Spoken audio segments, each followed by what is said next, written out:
तो जैसे ही मैंने सेव पे क्लिक किया, अभी नेक्स्ट स्क्रीन के अंदर आप इंटर्नशाला मेरे को कुछ इंटर्नशिप सजेस्ट कर रही है, और वो इंटर्नशिप है जो मेरी प्रेफरेंसेस हैं उसके ऊपर। आप देखो मेरे को एनिमेशन या ग्राफिक डिज़ाइन की इंटर्नशिप्स अभी इन्होंने मेरे को सजेस्ट की है। बट आपका अभी प्रोफाइल कंप्लीट नहीं हुआ है। आप यहाँ पे राइट सेक्शन में जाके देखेंगे तो आपको एडिट रेज्यूमे का ऑप्शन मिलेगा। यहाँ पे आप अपना प्रोफाइल कंप्लीट करें। बट उससे पहले जो अपन ने एक ईमेल की बात की थी, ईमेल आप चेंज कर सकते हैं। तो आप मैनेज अकाउंट में जाके यहाँ पे change my email address select करके ईमेल चेंज कर सकते हैं। ये मैंने स्पेशली आपको इसलिए बताया कि कई बार क्या होता है कि आपने हो सकता है साइन अप ऑलरेडी कर रखा हो इंटर्नशाला पे, और कई बार स्टूडेंट ऐसी ईमेल एड्रेस बनाते हैं जो प्रोफेशनल नहीं होते। तो अगर आपका ईमेल एड्रेस प्रोफेशनल नहीं है तो मैं सजेस्ट करूंगा कि आप उसको चेंज कर लें।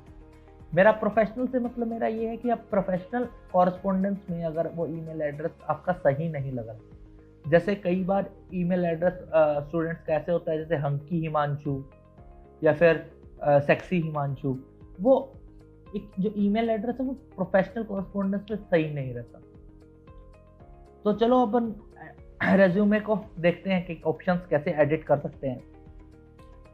तो जो एडिट रेज्यूमे के अंदर सबसे पहला ऑप्शन आता है वो एजुकेशन क्वालिफिकेशन। ये भी बिग बेसिक स्टेप है। जो भी आपने एजुकेशन क्वालिफिकेशन करनी है यहाँ पे आप ऐड करते हैं कुछ फॉर्म, एक फिक्स फॉर्म पैटर्न है इंटर्नशाला का।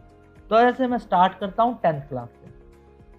तो आपको मतलब इसमें ये ज़्यादा टाइम कंज्यूमिंग है नहीं, आपने जैसे फटाफट, अच्छा इंटर्नशाला पे आपको कोई डॉक्यूमेंट अपलोड नहीं करने हैं, आपको केवल इंफॉर्मेशन डालनी है। तो अगर आप इंटर्नशाला पे प्रोफाइल बनाना चाह रहे हैं और आपको ऐसा लग रहा है कि मेरे पास डॉक्यूमेंट नहीं है, तो उसके लिए आपको कोई वेट करने की ज़रूरत नहीं है। आपको बल्कि इन चीज़ों के लिए बिल्कुल वेट नहीं करना चाहिए। अगर आप एकदम से श्योर नहीं है आपकी परसेंटेज क्या है और आपको लग रहा है कि डॉक्यूमेंट से मेरे को कंफर्म करना पड़ेगा और मेरे को टाइम लगेगा उसके अंदर, तो आप अपनी जो आपको याद है आसपास की वो परसेंटेज डाल सकते हैं। तो ये जो कॉरस्पॉन्डेंस है वो आप जब सिलेक्ट होंगे तो आपको कंपनी के बेसिकली रूल्स के हिसाब से आपको बाद में कॉरस्पॉन्डेंस करनी होगी अपने सर्टिफिकेट की। इंटर्नशाला पे ऐसा कुछ नहीं करना आपको। तो जैसे मैंने 10th का अपना सेव किया है, तो ऐसे ही मैं अपनी सेकेंडरी एजुकेशन का भी सेव करूँगा। तो यहाँ पे बस एक एक्स्ट्रा फील्ड है मेरे पास, जो मेरे पास स्ट्रीम है, मैंने साइंस सिलेक्ट की है। तो मैं बाकी तो बिल्कुल वैसा ही है। ये जो अपनी 10th और 12th की जो आप बेसिक इन्फॉर्मेशन डालते हैं, ये काफ़ी ज़रूरी इन्फॉर्मेशन है। आपके एजुकेशन से रिलेटेड सारी इन्फॉर्मेशन ही आपकी ज़रूरी है। और एम्प्लॉयर कई बार आपका कंसिस्टेंट परफॉर्मेंस रिकॉर्ड भी देखना चाहते हैं। अभी सबसे ज़्यादा स्टूडेंट्स को जो प्रॉब्लम आती है वो ये आती है कि अगर आप ग्रेजुएशन कर रहे हैं, कोई कोर्स कर रहे हैं, तो आपको कैसे फील्ड सिलेक्ट करनी है।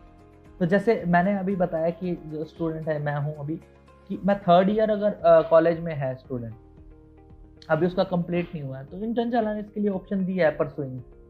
यहाँ पे मैं अपना कॉलेज का नाम डालूंगा और कॉलेज का नाम जैसे ही मैंने डाला उसके बाद एक्सपेक्टेड ईयर, अगर जैसे मैं परसुइंग कर रहा हूँ तो एक्सपेक्टेड ईयर आएगा, अगर मैं कंप्लीटेड किया हूँ तो फिनिश्ड ईयर आएगा। ये सिंपल है। तो एक्सपेक्टेड ईयर जो मेरा फाइनल ईयर है वो 2021 अगर है तो मैं वो सिलेक्ट करूँगा, स्टार्टिंग ईयर में सिलेक्ट करूँगा। उसके बाद मैं डिग्री कौन सी कर रहा हूँ मैं ये सिलेक्ट करूँगा, और मेरी स्ट्रीम क्या है। अच्छा, अगर आपने डिग्री कंप्लीट नहीं की है तो आप परफॉर्मेंस में क्या डालेंगे। इसके पास आपके 2 ऑप्शन है। पहला ऑप्शन तो ये है कि आप अपना क्यूमुलेटिव एवरेज स्कोर डाल सकते हैं। अगर मान लो मैं 6th सेम में हूँ तो मेरे 5th सेम तक का क्या स्कोर आया है। अगर आपका यूनिवर्सिटी या कॉलेज इस तरह की क्यूमुलेटिव एवरेज स्कोर नहीं देता तो आप खुद भी कैलकुलेट करके डाल सकते हैं, या फिर आप एक रफ स्कोर लास्ट सेमेस्टर का डाल सकते हैं, या फिर अगर आप फर्स्ट सेमेस्टर में हैं, आपने अभी कोर्स स्टार्ट ही किया है, तो आप अपने मिड सेम का स्कोर डाल सकते हैं, एक्सपेक्टेड स्कोर डाल सकते हैं। बट इसमें आपको खाली नहीं छोड़ना चाहिए। तो ये अपने एजुकेशन में कॉलम्स फिल कर दिए हैं।